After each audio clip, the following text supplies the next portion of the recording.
Have you been struggling with waking up in the middle of the night and no matter how hard you try, you just cannot fall back asleep? Well, I know this issue firsthand. I'm a recovered chronic insomniac turned holistic sleep coach, and I get this question asked all the time. How do I fall back asleep in the middle of the night? Why does it seem so impossible? And for today, I would love to share all of the information that I would tell my client if they were stuck in that situation. How to fall back asleep, what do you need to know, what that maybe looks like for you, because I truly think that your own insomnia recovery journey is truly unique and we need to find the like the behaviors and the attitudes and like the approaches that truly work for you. To start, let's discuss what's actually happening when you wake up in the middle of the night. So, if you're waking up in the middle of the night, this is called sleep maintenance insomnia, meaning you have a hard time maintaining your sleep throughout the night, as opposed to someone who has difficulties falling asleep at the beginning of the night, which would be sleep onset insomnia. However, you could have one of these or both. They're not like mutually exclusive.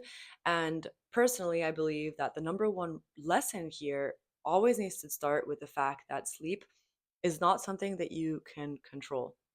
Sleep is always going to be a completely passive process that your body knows how to give you naturally, even though it may not seem like it in this situation. And in fact, waking up in the middle of the night is completely normal. You oftentimes don't remember waking up in the middle of the night, but actually, every single human on earth wakes up in the middle of the night. And that's because that's a completely normal part of your sleep cycles. However, the difference between waking up and remember waking up and not remembering waking up is when you have identified waking up in the middle of the night as something to fear. When we have issues with insomnia or issues, kind of disordered view on our sleep, we often think that sleep is something that needs to be controlled and maintained. Hence, we have some kind of fear of wakefulness, right? So if you wake up in the middle of the night and you start to think, well, I shouldn't be awake, that in itself is going to keep you awake in the first place. Because when you identify something as a potential threat, and in this case, wakefulness is a potential threat, the fact that you shouldn't be awake when you want to be asleep, that's going to trigger your central nervous system's fight or flight response, which is the complete opposite state that you want to be as a in comparison to when you want to fall asleep, which is your rest and digest. And why is it important to know this?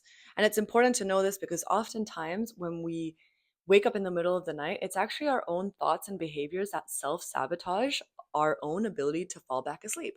And in fact, that's not even your fault. We live in a society or in a world where sleep and the importance of sleep is on our minds all the time. And when we think that there's something that could potentially threaten that sense of safety or that possibility of us maintaining our sleep, we're going to feel like that is something we need to then control.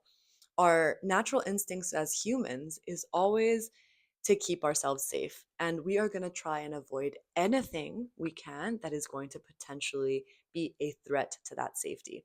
And when you are struggling again with falling back asleep in the middle of the night, we have identified wakefulness as a threat. And because we are so wired to always keep ourselves safe, we're going to try and do everything we can to avoid that thing, which is waking up or even staying awake. But in fact, it's the true essence of actually trying to fall back asleep that is keeping us awake in the first place.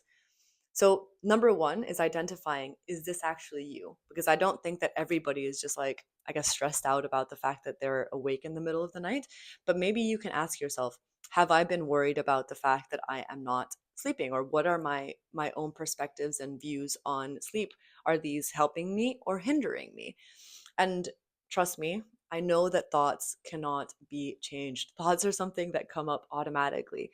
But what we can do is start kind of like overlaying those thoughts with different thoughts and different behaviors and different attitudes.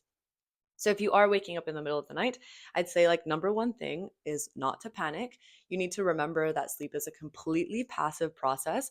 You have tons of evidence that your body knows how to sleep naturally, and know that when your body is ready, it will give you the sleep that it needs.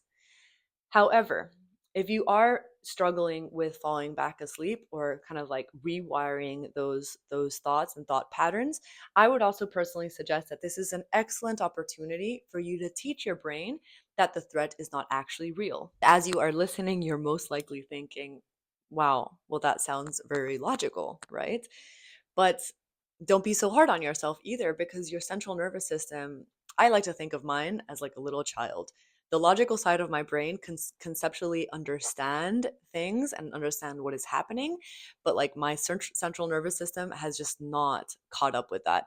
My central nervous system, which is trying to always keep me safe, is acting like a little kid who is throwing a tantrum. They are very difficult to reason with. They do not listen. They have no sense of logic.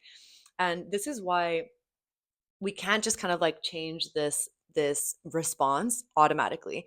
This is where you need to reteach your brain that the threat that it has seen, which is wakefulness, isn't actually a threat. So this is where doing something you enjoy in the middle of the night comes in. So if you are struggling with falling asleep, I'd say number one is just check your thoughts and attitudes around sleep. Know that you can also just calmly close your eyes and eventually sleep will come to you as long as you're not searching for it or forcing it. If you feel comfortable with just laying in bed and you feel, I guess, at ease and you're completely fine just resting, you can focus on resting and not making sleep happen.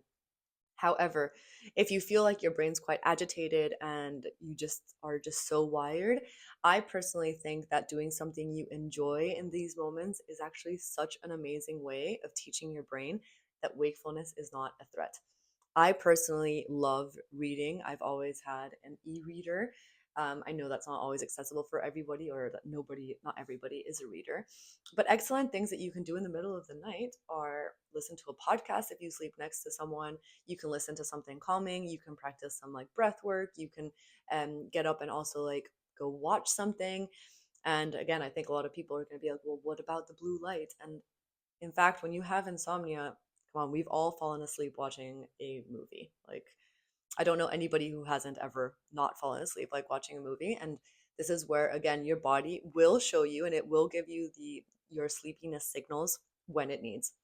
So you can watch a movie, you can watch a show, you can read a book, you can walk around the house, but basically anything that is going to like shift that perspective into, oh, I'm actually not in a position of danger. This isn't something that I need to fear.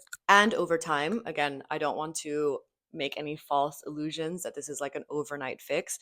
Rewiring your brain takes time, but over time when you know that sleep can't be forced and you know that these nighttime awakenings are completely normal, and you can also again use that as an excellent opportunity to do something you enjoy, you will actually start to see the shift in one. First, it comes with just like your attitudes. If you've been feeling anxious, you will see a reduction in that anxiety. Two, you will start to see like a reduction in that hyper arousal or that kind of like heightened state of alertness. And three, then you'll start seeing a reduction in those awakenings in the middle of the night. Most recently, I spoke with a client of mine and she was having issues falling back asleep in the middle of the night. And I said, hey, why don't you just go to bed with something at your bedside table, knowing that like you have an option of something to do in the middle of the night? And even just that simple like shift of like, okay, I've got something to do in case I do wake up. She hasn't had any more awakenings. So that might actually be for you. It might just be as easy as just being like, okay, well, sleep, I'm okay. I mean, I'm safe no matter what happens. And even if I feel like I am struggling with waking up in the middle of the night, then at least I have something that I can enjoy next to me to do or kind of resort to in those moments. Anyway, I hope you like this video. I hope that something in your brain maybe said like, okay, yes, I see this. It's making sense for me. If you need a little bit more information, I have linked a 5 days to better sleep email series below. It is packed with all of the educational components that I wish I had first found when I was personally struggling. And if you ever have specific questions that are related to your own journey, feel free to reach out. Anyway, bye for now.